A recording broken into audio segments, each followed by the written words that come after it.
So ang tinatanong ko po, paano nangyari kung saan po ba nila kinuha? Paano nangyari na imbes na manatili na sa, let's say, 55 pesos, paano po naging 121 pesos? Mr. Chair, ang calculations namin has been the same since based on the industry practices considering it's Ito ang Wow Trending. Walang malinaw na sagot ang sekretary ng DOE na si Sharon Garin sa biglaang pagsipa ng presyo ng petrolyo sa Pilipinas. Taliwas ito sa mga naunang pahayag ni Bongbong Marcos na wala pang krisis sa langis sa Pilipinas at sa iba pang bilihin na dinadala o binabiyahe na gamit ang mga sasakyan na gumagamit ng gasolina. Sa Senate hearing kahapon, nakaharap ni Senador Rodante Marcoleta ang sekretary ng DOE na si Sharon Garin. Umani ng atensyon ang naging pahayag ni Senador Rodante Marcoleta matapos niyang questionin ang tila biglaang pagsipa ng presyo ng langis sa bansa. Sa kabila ng naunang pahayag na may sapat na supply ang Pilipinas, 2 weeks ago sinabi ng Pangulo mayroon tayong stock na 50 to 60 days buffer stock. 2 weeks pa lang ang nakaraan bakit biglang naging 110? Dikta ng merkado nga ba o dikta ng kita? Sa gitna ng paliwanag na ang presyo ay nakaangkla sa galaw ng world market, hindi kumpinsido si Senador Marcoleta. Iginiit niya na dapat busisiin ang pagtaas ay tunay na dulot sa pandaigdigang presyo o kung may ibang salik na nakakaapekto. Dikta ng merkado o dikta ng kanilang kagustuhan na kumita ng limpak-limpak sa gitna ng pagdadalamhati at pasakit na dinaramdam ng ating mga kababayan. Hamon sa mga oil companies. Hinamon din ni Senador Rodante Marcoleta ang malalaking oil companies na maging transparent sa pinanggagalingan ng kanilang supply. Ipakita ninyo sa libro ninyo na 100% ng inyong supply nang gagaling sa Persian Gulf para ako ay maniwala na kailangang itaas ng 110 pesos.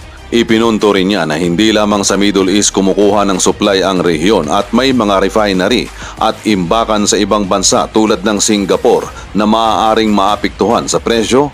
Ang mga pahayag na ito ay lumabas sa gitna ng tumitinding panawagan para masusing imbestigahan sa oil pricing sa bansa, lalo't direktang naaapektuhan ang transportasyon, presyo ng bilihin at kabuhayan ng mga Pilipino.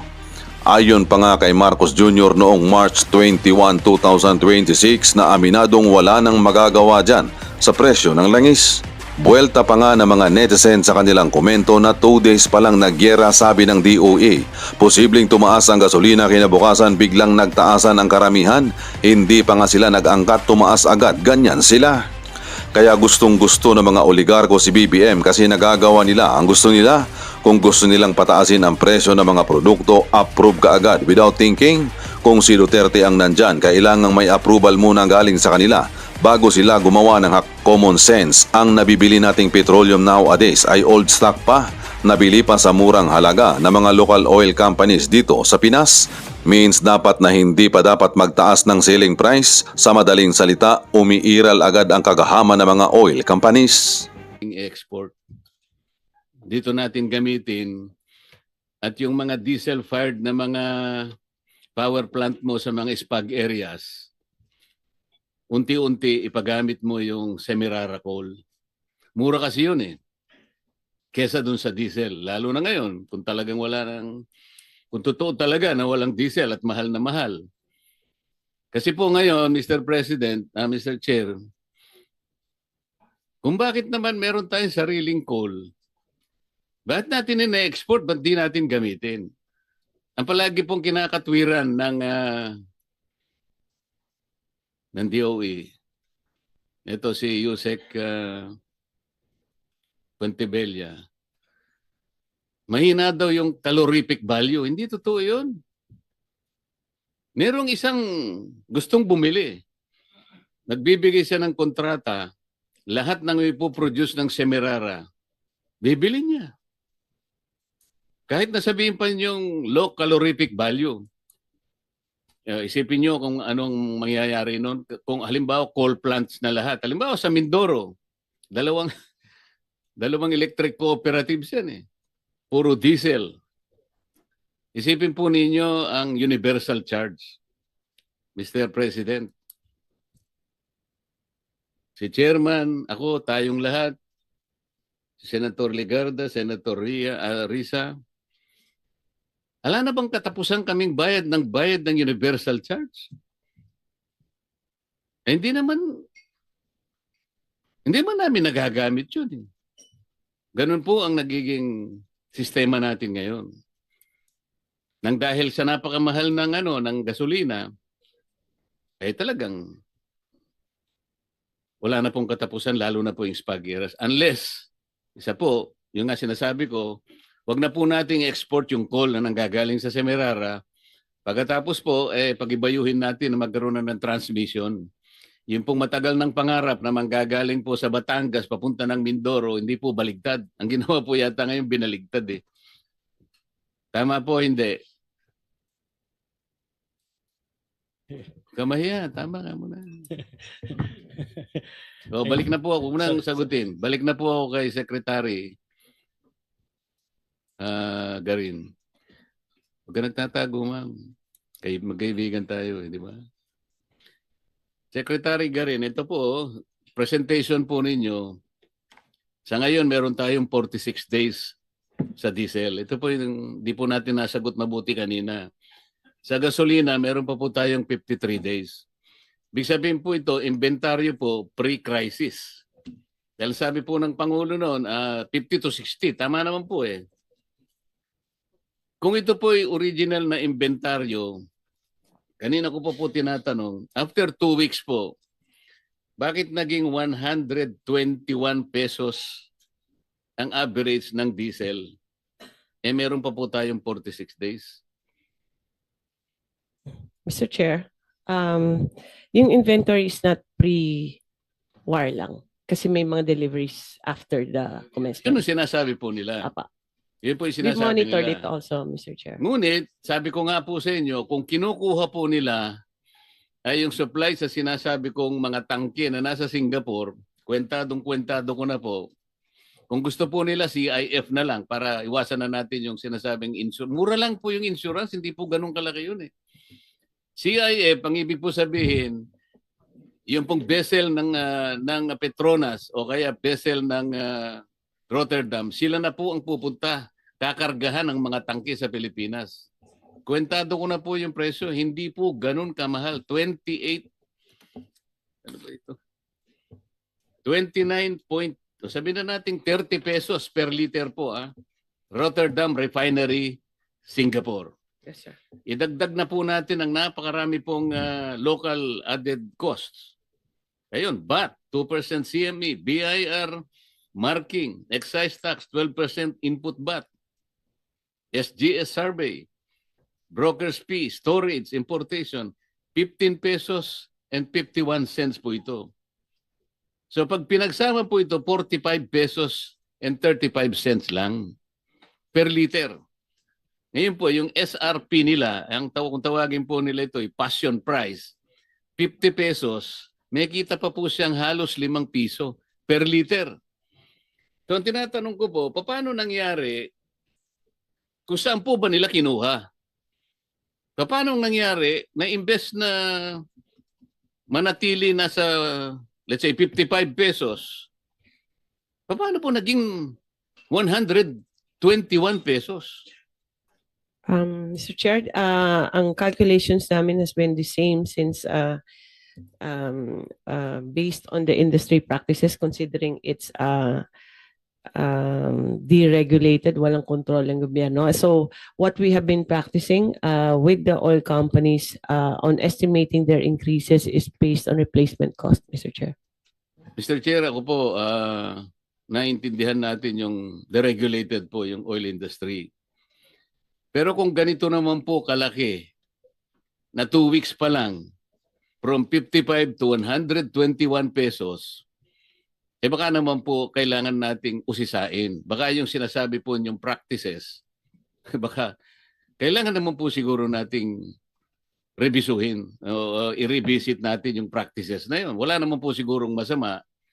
Paano po ninyo nakuwenta yung 121 pesos?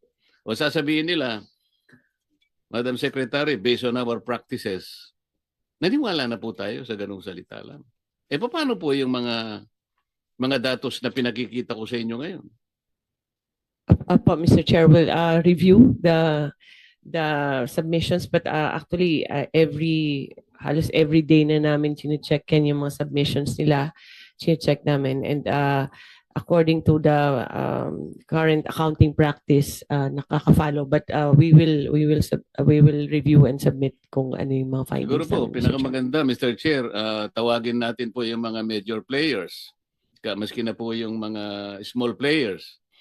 Saan po ninyo kinukuha ang ating ini-import na langis? Yes, Mr. Chair. Actually, meron kaming reports niyan on where saan galing ang mga supplies nila.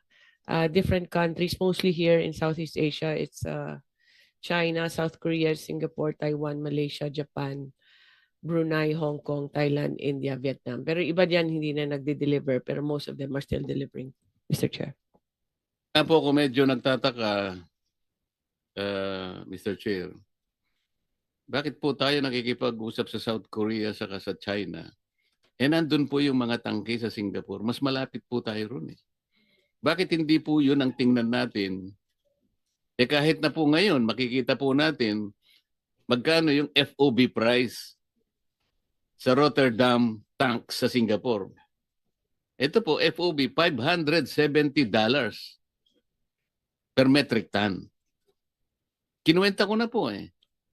Kung kukunin nyo po sa Petronas, kanino ko pa po sinasabi sa inyo, CIF, 640 per metric ton. So paano po lalayo itong mga figures na ito? Bakit po hindi sila kumuha sa Singapore? Bakit tayo kumukuha sa South Korea? Bakit po tayo pumupunta hanggang pati po yung Latin America po, gusto pa nating puntahan at ang Amerika? Siguro po, Madam Secretary, total nakakausap nyo naman si President Trump. Sabi mo, ikaw naman na nagpasimula nito. Pwede ba yung oil mo na nanggagaling sa Alaska, bigyan mo naman kami? Secretary. Yes, Mr. Ikaw naman kamo nagpasimula nito. Wala namang kaming kinalamanan dito eh. O titingnan mo ngayon, nagkakahirap-hirap tayo ng kung paano natin sasagutin lahat itong mga pinagtatatanong natin ngayon. Yes, Mr. Chair, we will inform the oil companies, and kasi ito nga, because of the Chicken po natin, Opo, ma'am, sir. kasi yes, Mr. Chair. itatanong lang natin, bakit hindi po kayo kumukuha diyan sa mga tangki sa Singapore? Ito pala yung presyo per metric ton. Saan po ba kayo kumukuha? Baka naman po ang sinasabi sa inyo, dumidirekta sila sa Dubai, hindi na po kami makakuha ngayon kasi po 100% po ng aming inangkat, dadaan po kami sa Hormuz. Bakit po sila magpapakasakit pumunta sa Hormuz? Nasa Singapore nga lang ang pinag-uusapan natin. Ito po yung sinasabi ko. Meron po ba tayong crisis o wala? Kasi po, kung ito masasagot nila, malalaman natin kung ang crisis na ito is self-inflicted o kaya baka hindi naman totoo ito. Kasi po may data po eh. Yes, Mr. Chair. I-recheck namin based on kunin namin ano, but this is just our values are pegged on the international market, and it's based on the accounting practices they have. Ang how we come up with our computations has always been kung ano po ang nasa market sa international, but we will recheck po and compare to the data that you have, Mr. Chair, para we can check with the oil companies also why they are not getting from Singapore, or not all of them, no? Kasi sa kanila may Singapore din pero may iba-iba ring countries, Mr. Chair. Yes, Mr. Chair. I will not belabor this. Ang gusto ko lang pong sabihin, sana po kapag sinabi sa inyo po yung current industry practices, reviewin po natin kasi meron naman po tayong kaparaanan para i-review natin yung mga datos nila. Halimbawa po yung shipping cost, FOB ito, 1,500 or about per metric ton ito. Sa Makatwid, lilitaw po rito mga $15 per metric ton. Kung CIF naman po, wala na yon. Ito, lilitaw na lamang po yung $640 per metric ton. Yung MAPS, ito po yung mean of Platts Singapore, ito $1.71 lang. For the record, Mr. Chair, ibibigay ko po sa kanila itong mga datos na ito para makatulong po pa kung paano po i-analyze natin ito. Huwag po tayong nakadepende na lamang sa sasabihin nila. Samantalang pwede naman po tayong magtanong. Ito po, kinuha ko lang po doon sa mga kaibigan nating industry players sa Singapore. Maliwanag naman po na, at pina-check ko rin po, nagkakatugma naman po. Kaya hindi ko maintindihan paano po nangyari after 2 weeks, 121 pesos ang isinikad ng presyo mula sa 55. Hindi ko po masyadong maintindihan kung paano po nanahimik tayong lahat, hindi man lang natin kinu-question, hindi man lang natin ni-review. Pwede po nating pag-usapan industry players, bakit po naging 120, bakit hindi naging 56 na lang, or 57 or 58? Bakit po lumundag sa napakalaki? 120% po ang sinikad po ng presyo. Hindi man lang tayo nag-initiate po ng pagtatanong. Salamat po, Mr. Chair. Thank you, Senator Marcoleta. And with that, Secretary Garin, nasa isang talagang kakaibang sitwasyon tayo ngayon.